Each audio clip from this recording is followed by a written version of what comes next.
Hello everyone, I am here to explain lungs. That these are the cadaveric lungs. So I am going to explain the external features of lungs. So the lungs, we know they are the primary organs of respiration.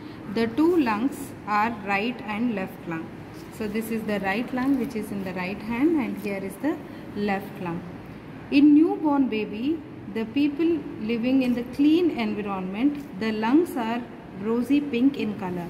But in people living in the polluted environment or those who are smokers, the lungs are grey, black or brown in color. So here we can see nice greyish black color, spotted, mottled in appearance due to inhaled carbon particles.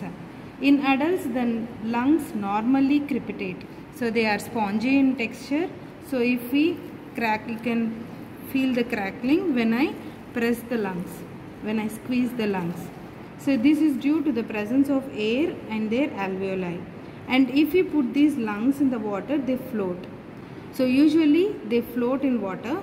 In fetus and stillborn children, the lungs are solid and do not crepitate on touch due to the absence of air in their alveoli, and they sink in water.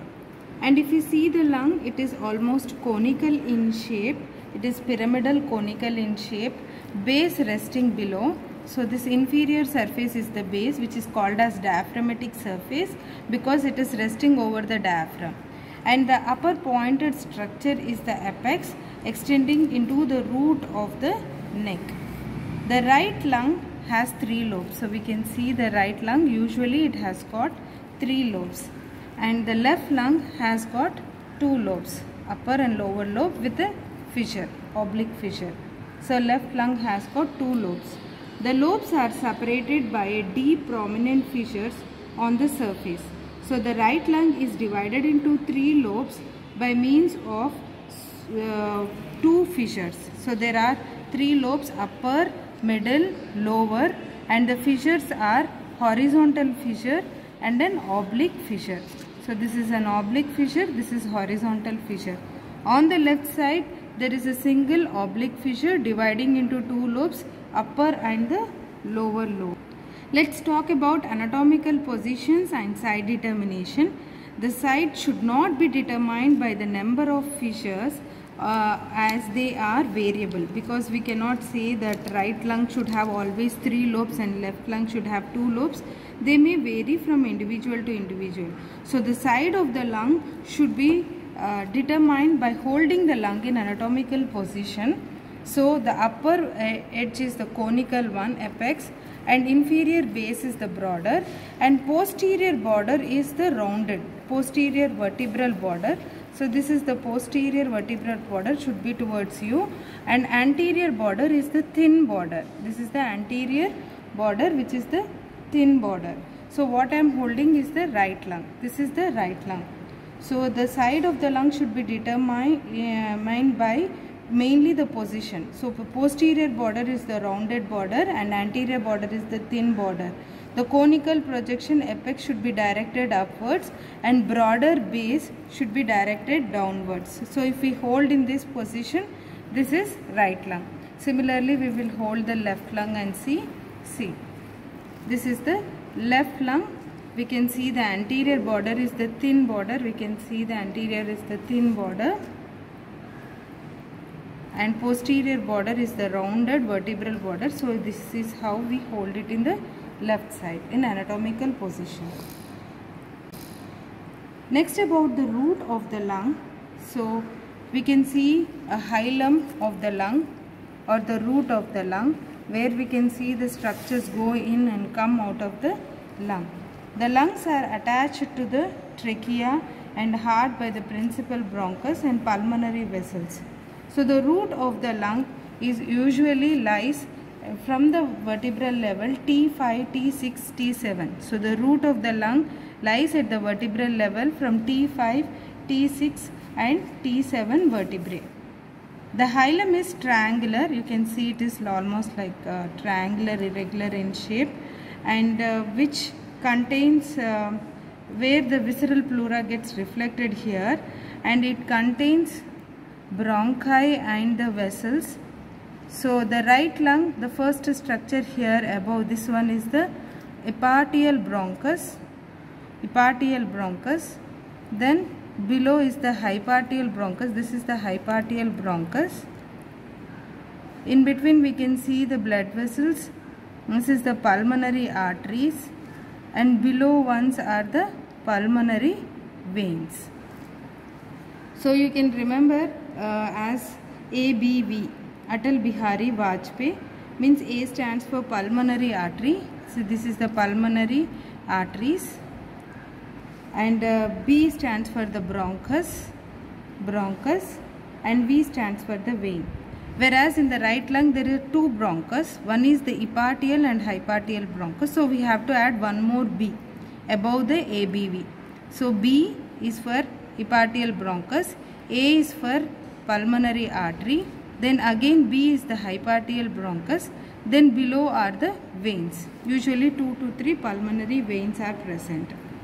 So let's see the left side hilum also. The left side hilum, we can see the first structure is the artery. If you touch, we can feel the bronchus because it contains cartilage in its wall. So this is the artery, and here is the bronchus, and this thin walled structure are the veins, pulmonary veins. And talking about the apex of the lungs, now we know which is right, which is left, and we know the structures passing through the hilum. So we will talk about each part of the lung now. So talking first about the apex of the lung. This is the apex of the lung. So apex is rounded, blunt, and it is the superior end of the lung, we know now, and it extends into the root of the neck about 3 centimeters superior to the first rib.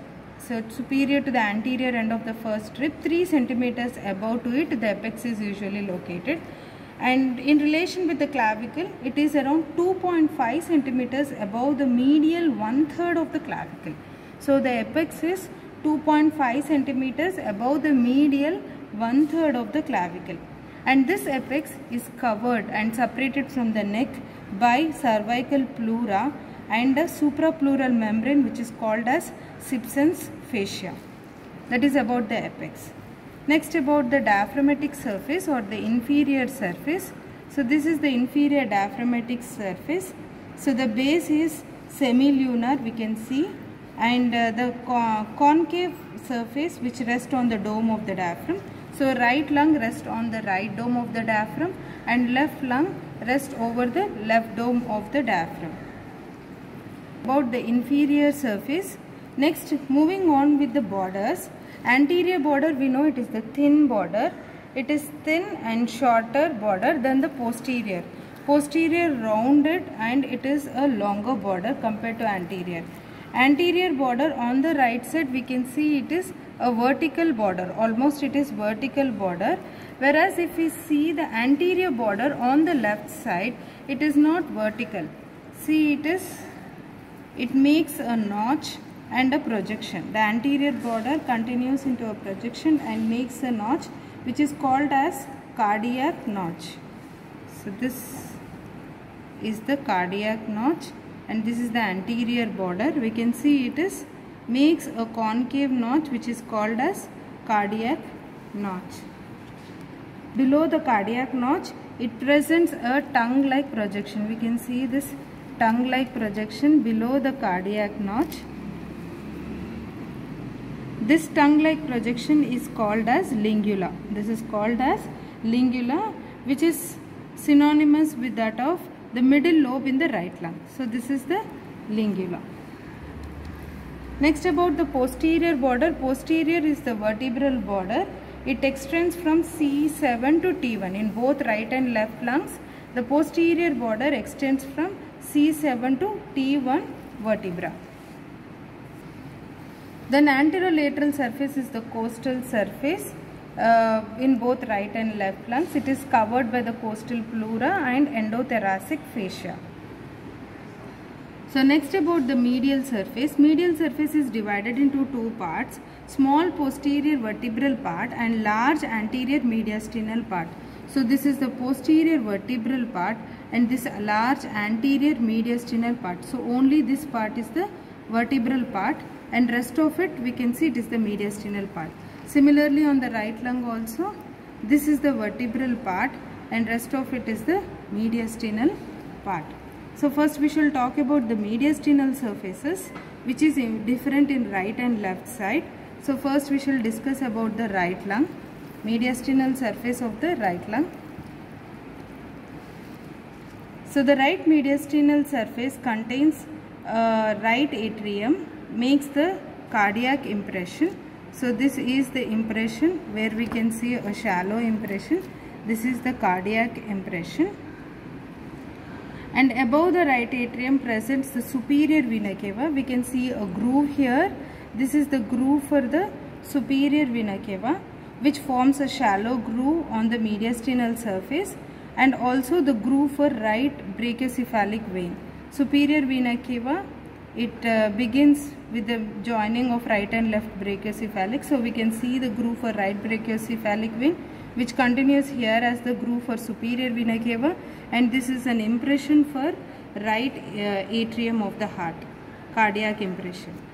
And behind these structures there is a groove for, this is the groove for trachea, this is the groove for trachea and esophagus together. So trachea would be anterior and esophagus would be posterior. And we can see a nice beautiful groove above to the hilum of right lung. Nice deepened groove we can see, very well appreciated. This groove is for the groove for azygous vein. Azygous vein is the large venous channel which runs along the side of the vertebral column and arches over the root of the right lung. So the right lung above to the hilum, the groove is the groove for azygous vein, and this groove we can see it terminates into this groove, that is the groove for superior vena cava. So this is the groove for azygous vein. Nerves related to the right side of the lung. As the lung is taken out, I cannot show the nerves, but I can just enlist them. So right phrenic, right vagus nerve, and pulmonary plexus, esophageal plexus, right sympathetic chain are present towards the right side of the lung. Let's see the mediastinal surface of left lung as well. So the left ventricle makes a cardiac impression. So the cardiac impression here, this impression is formed by the left ventricle of the heart. This is the cardiac impression formed by the left ventricle of the heart, and the arch of aorta grooves above the hilum. So the aorta forms a groove for the arch of aorta like this, and it continues to form descending thoracic aorta. So we can see the groove for larger groove forming the arch of aorta, which continues as descending thoracic aorta, and aorta ascends at first and reaches over the left lung, the root, and then descends behind the root of the left lung. Then the three great vessels, that is the brachiocephalic trunk, left common carotid and left subclavian, arise from the arch of aorta and ascends up to reach the root of the neck. So we can see the grooves here which are faintly present from the arch of aorta. This groove is seen well. This is the groove for brachiocephalic trunk, then groove for left common carotid, groove for left subclavian. They are faintly present. Then the nerves related to the left side are left phrenic, left vagus, even the left cardiac plexus, then left sympathetic chain. They are all present on the left side. So this completes the external relations of right and left lung. I hope I made this topic easier for you all. Thank you.